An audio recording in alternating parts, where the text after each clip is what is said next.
$68. I'm going to see if I can recreate this plant stand and riser on the cheap.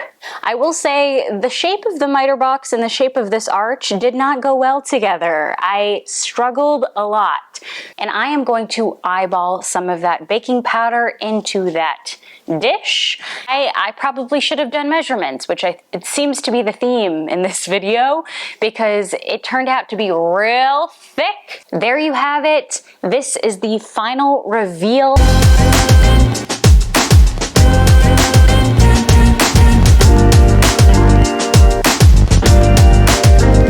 Hello, fellow plant weirdos. It's your girl, Carmiel Marceline. If you are new to the channel, hey,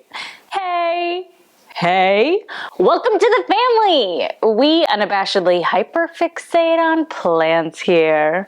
And not just on plants, also plant decor. Yes, plant decor. And you know what? I was actually on Anthropologie's website the other day, which honestly isn't a good idea because everything there is so darn expensive. Anyway, I saw a plant riser slash stand, and you know how much that baby cost? $68. Money that I should not be spending, if you know what I mean. So on this episode of Bougie on a Budget, I'm going to see if I can recreate this plant stand and riser on the cheap. Before we begin, let's take a look at the inspiration, aka the product listing page, because that'll help us figure out what supplies we need to get. So from what I can tell on this page, it shows a flat plate looking thing and two ceramic arches that look like rainbows, honestly, immediately underneath. Seems pretty doable. I thought I could just go on Amazon to find some stuff that were pretty affordable because I'm not sure where to really find that locally. And what I was able to find was actually this trio of wooden arches. Not ideal, I know, but they were cheaper. It cost $22.99 for all three of these. And what I plan on doing is essentially sawing off the largest one so that it's the same height, and hopefully that turns out well. So yeah, that's what I'm planning to do. I also bought a ceramic plate from Amazon. This one was $10.99, but you can see it's gonna look like, anyway, a better version of that, okay? This was $10.99. Yeah, I know, it could have been cheaper if I went to like Goodwill or something close by, but your girl was busy, so she was trying to get all this stuff in film, okay? All right, so once you have the basics, you are going to need a couple of supplies. Hopefully you have a lot of these already in your own home. So you're going to need a saw to saw those wooden arches. Whoops. You're also gonna need sandpaper because we don't play with splinters, okay? And then you also want to have E6000 glue because you're going to attach the arches to the plate, so you're going to need that. And then I have this, it's called Bear Marquee. It's in the shade Granite Dust. I actually used this for a previous Bougie on a Budget video that I did for a speckled stacked planter, which I'll link up there for you if you haven't watched yet. But this and paintbrush, and of course some baking powder. Because I didn't end up getting ceramic wooden arches because those were like $40 a piece and I needed two of them, I'm going to recreate that grainy look by just mixing in baking powder into my paint. And then lastly, you are going to need I got a matte clear finishing spray because the plant that I'm likely going to put on it is going to have water, so I just want to make sure everything is sealed and nothing chips off. So with that, I will also make sure to link all the stuff I bought down below. I think in total I spent maybe like $30 something on here. At the end we'll do like a full calculation, but I'll link everything down below so you can easily get whatever I got. Let's get into it. The first step is about making sure that both of the wooden arches are the same height.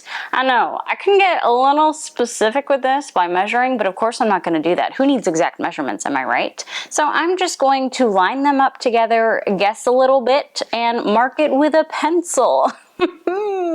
and hope for the best. Next, I'm going to use a regular table saw and a miter box to ensure that I am sawing this in a straight fashion. I will say the shape of the miter box and the shape of this arch did not go well together. I struggled a lot. So much so that I had to finish this off camera because Ethan had to help me. But that's okay, because this isn't a home improvement channel last time I checked. So you don't need to see that. Once that is all sawed off, I am going to sand the edges because we do not need any splinters, am I right? So I'm going to use my handy dandy automatic sander and just buff out those edges. What I'm also going to do is buff out the top so that there's a slight flat edge so that the plate is going to sit neatly on top and it is level. I had a big struggle with this. I think this has something to do with the lack of exact measurements that I took, but that's okay. Ethan had to help me squat down and actually look eye level to see if it was okay. But you know what? Things aren't perfect, but we're gonna try. Once I got it level, I gave it a quick clean with just a paper towel and some water so that it wasn't dusty. Next we get to painting. So I just grabbed a random piece of cardboard from my recycling bin, laid it on a table, and then put both the arches and the plate on there. I also have my beautiful paint and baking powder and paintbrush, and I am going to eyeball some of that baking powder into that dish and mix it in with the paint until I get a thick consistency. Not going to lie, I probably should have done measurements, which it seems to be the theme in this video because it turned out to be real thick, but that's okay because I think it looks good, right? I'm doing a couple of coats just to make sure I cover every single part of that wooden arch and also that plate.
After letting it dry for several hours, I used my lovely matte finishing spray just to make sure that it doesn't chip and it seals everything in. It's also waterproof because there is going to be a plant sitting atop of the plant riser.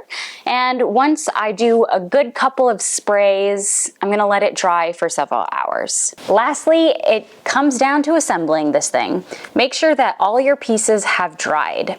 I would take both of your ceramic wooden arches and have them stand parallel to each other, but only about an inch apart. From there, you are going to grab your E6000 industrial grade glue, do a light layer on the very top of those arches where it's flat, and then grab that ceramic plate. Make sure it's centered with the middle of the arches, lay it on top. If you need to use a level like I did, once you have that all set and it's leveled, you can remove the level and place a whole bunch of heavy objects on top just to adhere both objects together. I use these marble coasters I have, and I just stack a couple of them. And then you want this to dry for at least 24 hours. There you have it. This is the final reveal of my Anthropologie double-footed plant riser. I spent about $40 on this, which is a little expensive because it did cost more than $60, but I liken that to, I just was lazy and wanted to get my supplies in a convenient way. So I probably overpaid on the ceramic plate, but that's okay. I think if you really thrifted, you could have found all these pieces. It just would have taken you a little bit more time. But I think I did a really great job on recreating this piece. What do you think? Let me know down below. I personally like the ceramic look and feel from that DIY baking powder chalk paint versus the Anthropologie one that's more smooth. This feels more like an architectural like design piece, which I think is fun. But yeah, I am overall very satisfied with this DIY, and I'm so excited to do more of these. If you liked today's video, hit that like button. If you want to see more videos like this, hit that subscribe button. And if you want to be notified every single time I post, ring that bell. If you made it to the very end of this video, comment the word bougie and let me know if there are other items you want me to recreate on the cheap. With that, I hope you have an amazing rest of your day. Thanks for spending it with me, and I can't wait to see you in the next one. Until then, bye!